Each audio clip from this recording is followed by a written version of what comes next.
Are you suffering from meter madness?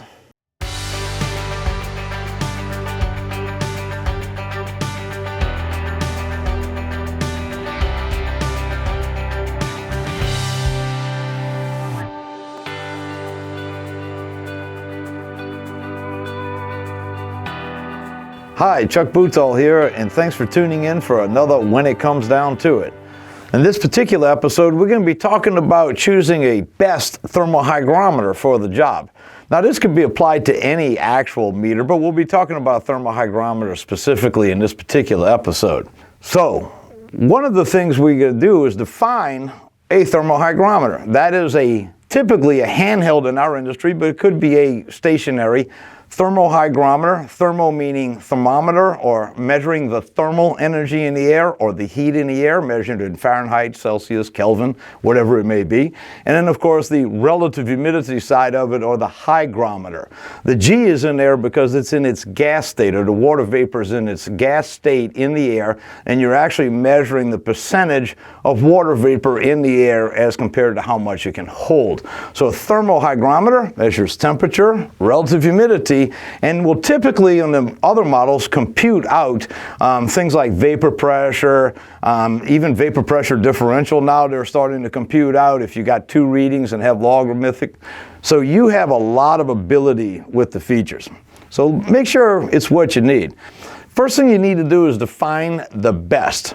Do you mean the most expensive, the most variable inputs, or the most reports you can get out of it? What is going to be best for you and the project? And that's the main thing.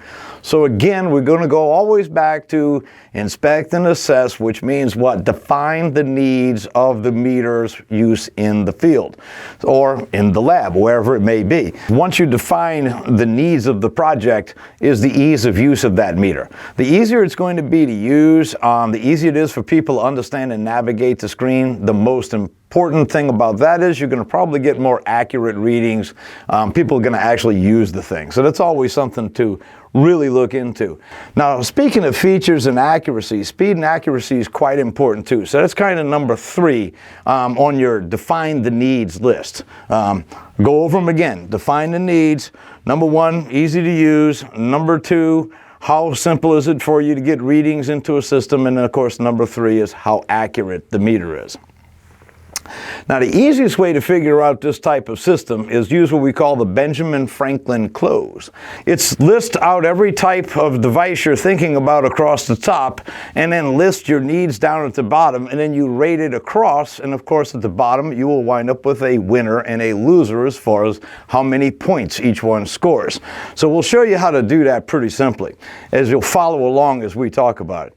First thing you got to examine is the cost. Now, most people just think of initial purchase costs in the first column.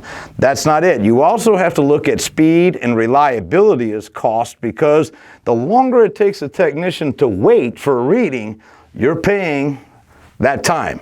So that means that a slow meter, even though it has a low cost up front, could cost a lot more in the long run because you're wasting time out in the field. That's inefficient.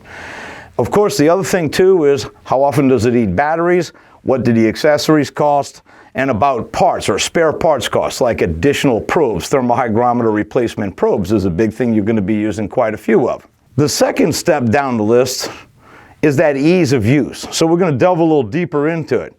Number 1, that ease of use should be set up for the task and no more than the task. So a lot of people give a very simple thermohygrometer that calculates also vapor pressure or grains and dew point.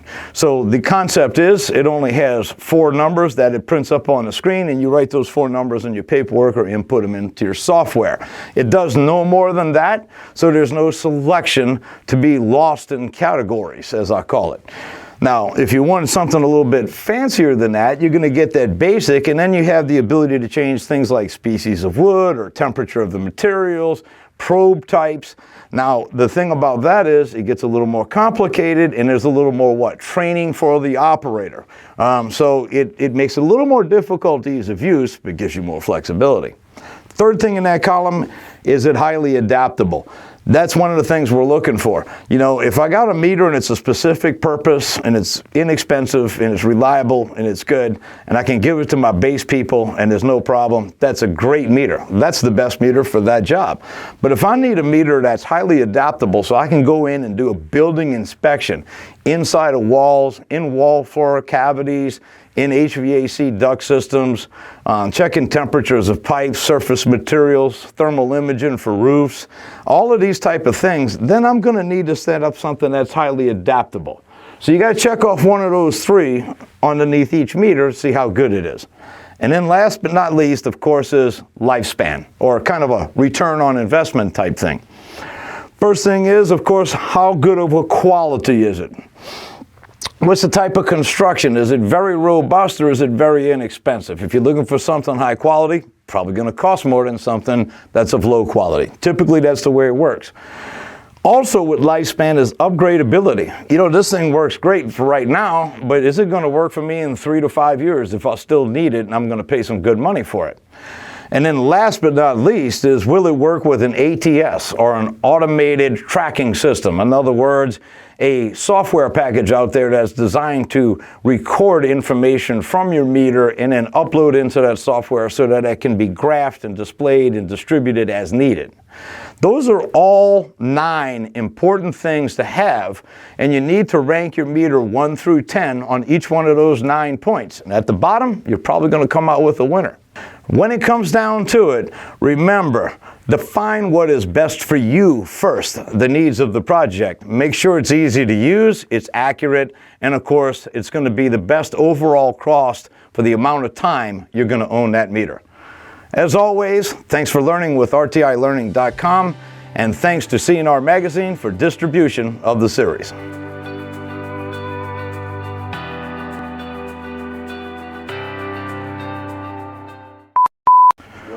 You know what happens is when you do them all in a row, you get into like a rhythm and it works way better. And then there's no bloopers. No. Let's see, get that. Choo-boo-tall, when it comes down to it, yeah.